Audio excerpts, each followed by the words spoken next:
There are few truly shared experiences in life. Loss is one of them. It certainly is. The inevitability of losing a job, an opportunity, or even a loved one eventually strikes all of us, which is why the work today's guest is doing is critical. Helping people turn the pain of a loss into meaningful action. Joining us to continue the conversation this morning is Teresa Bruno, the host of the Soul Talks podcast. Teresa, nice to have you with us from Alabama this morning. How are you? I'm great. It's so nice to be with both of you today. Nice to chat with you as well. So you've turned your own loss into a lifeline for others. Start by telling us a bit about your story and why you created this podcast in the first place. Yeah, and it's what you just said is so important, and I think that is something for your listeners to really hear and pay attention to. It doesn't matter who you are. We are all surviving something. And my first trauma and loss began with the failure of a business. And as a woman, that was just devastating to me. It happened because of fraud, but it was an immense failure. And then just a few months later, right at the beginning of COVID, I lost my very beloved husband to suicide. So what I knew as life, my identity in work, and then my best friend, my husband, my partner, my marriage, my life shattered. I really had no idea kind of how to pick up the pieces. And so it took a while. I set in maybe really not a survival mode, but really just quiet for a long time and in isolation.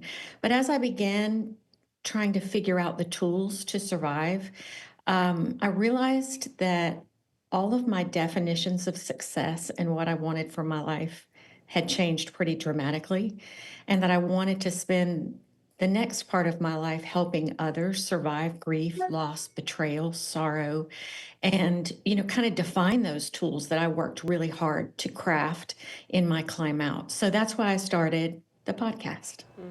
Oh my goodness, those are some big, difficult things. How has the response been to your podcast so far?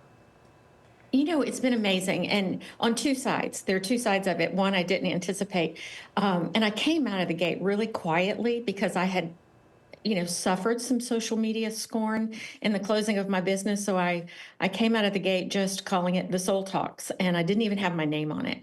And slowly, of course, my name came forward in it. But it's worked in several ways for me. One, I've absolutely loved telling other people's stories of survival, healing, kind of helping people break open their own hearts and say, this happened to me, but I'm still standing and you can do it too.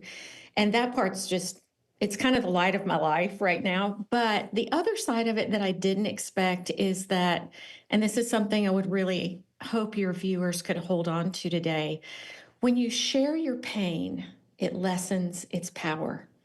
I did not anticipate that in sharing my pain with all the people I was interviewing, that I would heal in the process. So the podcast has also served to be a great healing tool for me. I was going to say it's almost therapeutic in a way, right? Having those conversations and sharing that grief, even though we all grieve differently, sort of helping with your recovery and processing that. What role does gratitude play in processing grief in your mind? Great question. And I'll tell you kind of a story on myself. Gratitude plays a huge role, I think, in all of life, and certainly in overcoming anything that keeps us down, puts us down, makes us feel like, we can't get out of bed in the morning, or we can't go into the office, or we can't do that next hard thing. When we can get outside of ourselves and just be thankful for the smallest thing. One of the first steps out for me in my recovery was just opening the drapes in the morning and looking at the view out my window and being thankful. And that sounds so small, but believe it or not, it just turned my heart a little bit every morning away from my sorrow, away from my grief. And then I kind of used gratitude.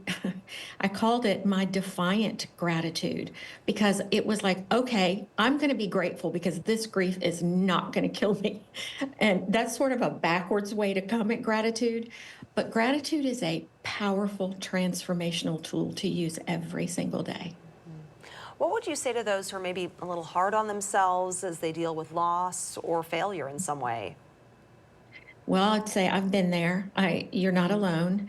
But I would also say that self-judgment, keeps you in isolation. It keeps you in shame. And if you can turn that, and it's a hard turn, and you kind of have to dig deeply within or be with a therapist, I think, get help. But if you can twist from self-judgment to self-compassion and begin to see yourself with compassion, look at your journey and say, look at how far I've come. I want to celebrate that I'm still standing today, that I got through yesterday, that I made coffee or I took the kids to school, or that I'm able to sit here and talk about what I'm going through. When we have compassion for ourselves, it completely changes the game of recovery and transformation. And I love to say, I do a lot of coaching these days, and I love to say to those whom I work with this phrase that Marissa Peer, I don't know if you know of her, she has a whole platform based on these words: I am enough. And so if you can just really let that resonate within and say, you know what, I am enough for this day. I was enough yesterday, and I'm walking through this journey. I'm going to make it. And I'll be enough tomorrow, too, looking ahead. Teresa, I want to mention, Absolutely. I want to mention your book. You also, on top of the podcast, have this new book coming out called He's Not Coming Back, Rewriting Life After Loss. Tell us about the message behind that book. Well, it's a lot of what we're talking about today. I did want to tell my story. I wanted to tell it in a way that was honest and raw and vulnerable and not sugar-coated. I don't think in our culture we have a language for grief, for death, and certainly not for suicide. So I wanted to kind of look at that head on, eyes wide open, if you will. But every single chapter is based on a survival tool that was one that helped me get through. And so every chapter is hopefully something that will help someone else in their grief journey.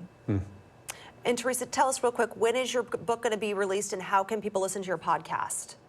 Yeah, thank you. The book is released on April 16th on Amazon, so you can purchase there. And the podcast is called The Soul Talks Podcast, and it's on Apple, Spotify, YouTube, and the website, The Soul Talks with Teresa. Definitely worth a listen. Teresa, thank you so much for joining us and sharing your story this morning. A pleasure to talk with you. Thank you for having me. Take care.